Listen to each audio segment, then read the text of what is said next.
pemirsa, kini kami kembali hadir menjumpai Anda dalam Berita Lampung bersama saya, Vika Rana.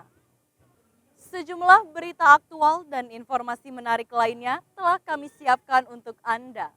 Berikut informasi utama pagi hari.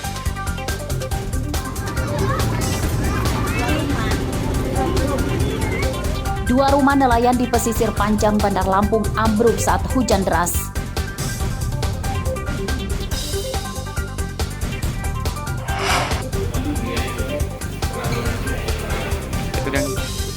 Seorang guru bela diri yang menganiaya muridnya hingga tewas di Lampung Tengah ditangkap polisi.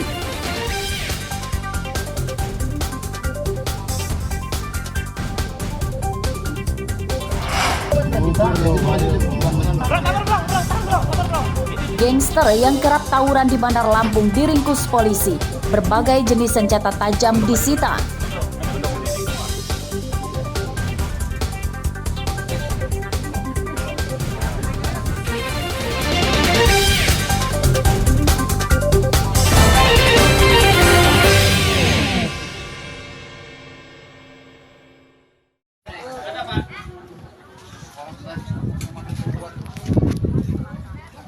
Dua rumah di pesisir Kelurahan Karang Maritim, Kecamatan Panjang, Bandar Lampung, Minggu pagi ambruk dan tercemplung ke laut saat hujan lebat.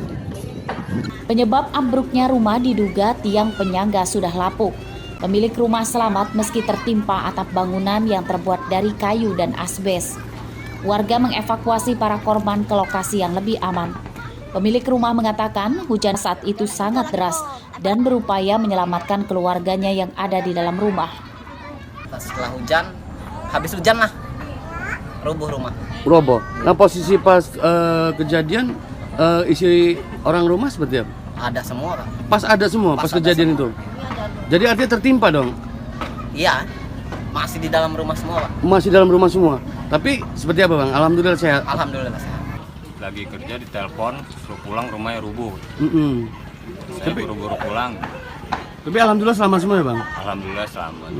Begitu pas Abang pulang, apa tindakan yang pertama Abang lakukan? Yang lihat keluarga, anak, istri. Ambruknya dua rumah yang dibangun di atas air ini tidak merenggut korban jiwa. Kerugian korban ditaksir mencapai puluhan juta rupiah. Arsadi Saputra melaporkan dari Bandar Lampung. Apa Pak? Berat.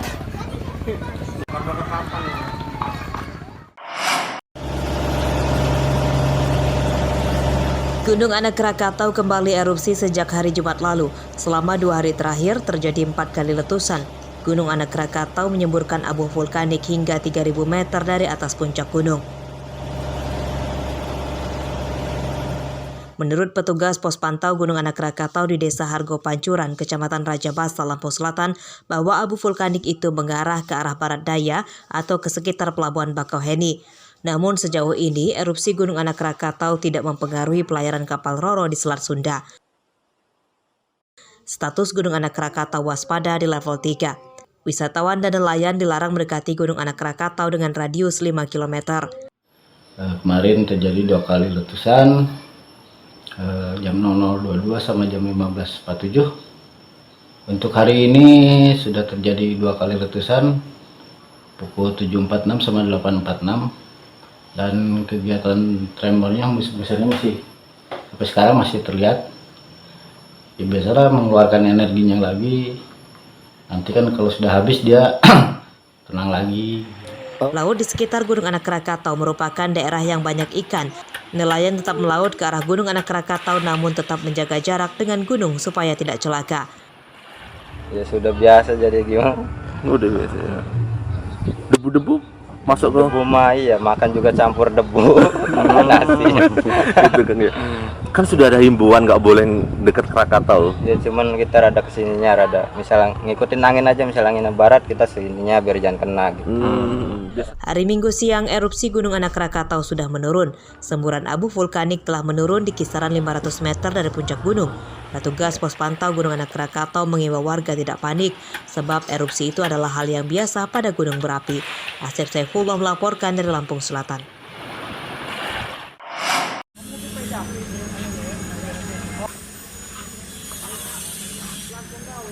Masalah jalan rusak di Lampung belum teratasi.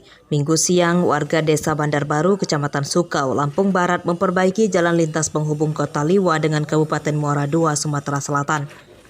Perbaikan dilakukan secara swadaya yang melibatkan tokoh masyarakat, LSM, polisi, dan tentara.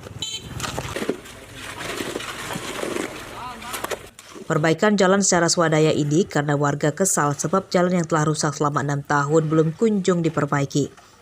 Lubang-lubang besar di sepanjang jalan dibiarkan menganga padahal dapat membahayakan keselamatan pengendara motor dan mobil. Jadi kita pada hari ini bersama dengan masyarakat, juga dari Bapak Polisian, juga Bapak dari Kuramil, mengadakan kegiatan gotong royong, perbaikan jalan secara swadaya. Karena jalan ini sudah 6 tahun tidak tersentuh pembangunan, Pak. Sehingga kami berinisiatif untuk melakukan perbaikan dengan swadaya, dengan alat material seadanya. Juga mengharapkan pemerintah provinsi terkhusus untuk segera bertindak dengan kerusakan-kerusakan yang ada di Kecamatan Sukau ini khususnya. Jalan rusak menyusahkan warga. Mereka mendesak Gubernur Lampung Arinal Junaidi segera memperbaiki jalan ini. Ngeri aja kalau lewat, apalagi kalau pas subuh. Udah berapa lama kira-kira setahu Ibu jalannya kayak gini? Udah lama banget. Harapannya sih supaya cepat diperbaiki biar enak kalau jalan. Jalan yang rusak ditimbun batu dan lubang-lubang yang besar ditutup dengan beton atau semen cor.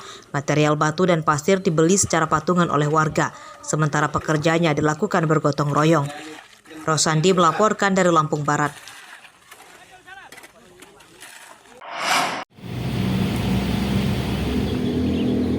Setelah memeriksa 11 saksi, tim penyidik Polres Lampung Tengah Minggu siang akhirnya menangkap Adi Kurniawan, 23 tahun, sebagai pelaku penganiayaan hingga tewas seorang pelajar SMK Al-Hikmah Kalirejo bernama Akil Al-Maliabari. Tersangka merupakan seorang guru bela diri saat pelajaran ekstrakurikuler di tempat sekolah korban.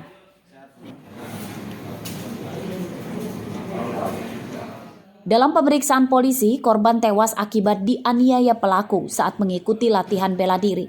Korban dipukuli di bagian perut dan wajahnya hingga pingsan. Akil akhirnya meninggal dunia di rumah sakit. Pada kasus ini, tersangka Adi Kurniawan terancam hukuman 12 tahun penjara. Ya, sejauh ini sudah kita lakukan pemeriksaan 8 orang saksi. Mungkin hari ini juga ada tambahan, beberapa orang sudah kita lakukan pemanggilan.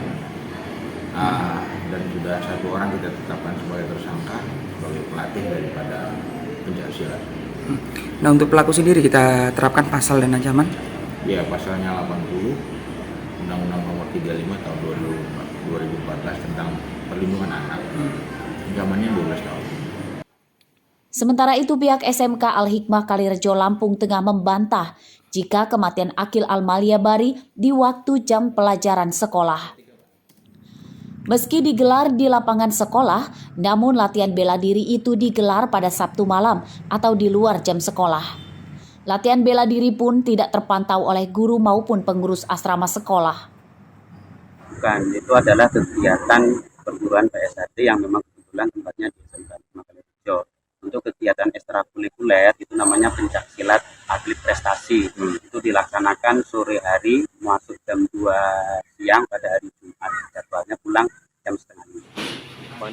Akil Al-Maliabari sehari-hari tinggal di asrama sekolah dan dikabarkan meninggal dunia di rumah sakit pada 29 Mei lalu. Keluarganya sempat mendapat informasi dari dokter bahwa Akil meninggal karena sakit akibat virus di perutnya. Namun saat jenazah dimandikan, rupanya di tubuh Akil ditemukan banyak luka lebam dan salah satu giginya patah. Kematian Akil yang tidak wajar itu kemudian dilaporkan keluarganya ke polisi. Aris Susanto melaporkan dari Lampung Tengah.